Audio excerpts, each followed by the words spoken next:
آج ہمیں یہ بھی گلہ ہے، ہم اکثر دوستوں میں بیٹھے ہوئے، مجلسوں میں بیٹھے ہوئے یہ کہتے ہیں کہ میاں قرآن تو کہتا ہے کہ یہ نماز جو ہے ان الصلاۃ تنہی عن الفحشاء والمنکر، کہ یہ نماز جو ہے یہ تمہیں بے حیائی سے، برائیوں سے روکتی ہے۔ ہم تو نماز بھی پڑھتے ہیں، فلاں نماز پڑھتا ہے، بلکہ 5 وقتہ نماز پڑھتا ہے، اس کے باوجود برائیاں نہیں چھوڑتا، جھوٹ وہ بولتا ہے، چوریاں وہ کرتا ہے، ڈاکے وہ ڈالتا ہے، حرام وہ کھاتا ہے۔ ہماری عبادتیں آج ہمیں برائیوں سے کیوں نہیں روکتی؟ اس کے معنی یہ ہے کہ ہماری نمازوں میں، ہماری عبادتوں میں، ہمارے ذکر میں، ہماری تسبیحات میں، ہمارے اذکار میں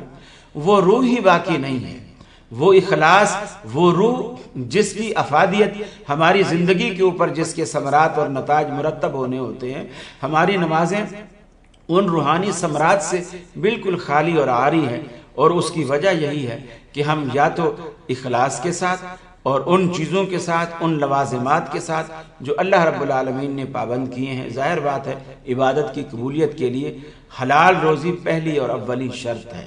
اگر ہم حرام کھا کے نماز پڑھتے ہیں اس کا کوئی فائدہ نہیں ہے، اس عمرے کا کوئی فائدہ نہیں، اس حج کا کوئی فائدہ نہیں، اس زکوٰۃ کا کوئی فائدہ نہیں جو حرام کے پیسوں سے دی جا رہی ہے، اس صدقے کا کوئی فائدہ نہیں جو حرام کے پیسے سے دیے جا رہا ہے۔ جبکہ صدقے کے بارے میں اللہ کے رسول نے فرمایا کہ صدقہ جو ہے وہ رد البلا ہے، جب وہ قبول ہی نہیں ہوگا تو بلاؤں کو کیسے رد کرے گا؟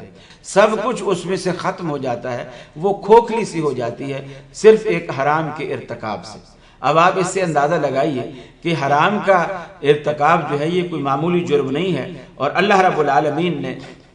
بار بار قرآن مجید میں بھی، رسول اللہ صلی اللہ علیہ وسلم نے احادیث مبارکہ میں بھی اس کی خاص تلقین فرمائی ہے کہ انسان حلال کا انتخاب کرے، معیشت اس کی حلال ہونی چاہیے، اس میں حلال اور حرام میں خیال کرے۔ بلکہ حدیث میں یہ بھی آتا ہے، رسول صلی اللہ علیہ وسلم نے فرمایا حرام کا درہم اگر 10 درہموں کے اندر 9 درہم حلال کے ہیں اور 1 درہم حرام کا ہے تو وہ ایک حرام کا جو درہم ہے وہ 9 کے 9 درہموں کو حرام کر دیتا ہے، وہ بالکل سب کو گندہ کر دیتا ہے۔ تو اس لیے ہمیں اس کی اتنی احتیاط کرنی چاہیے۔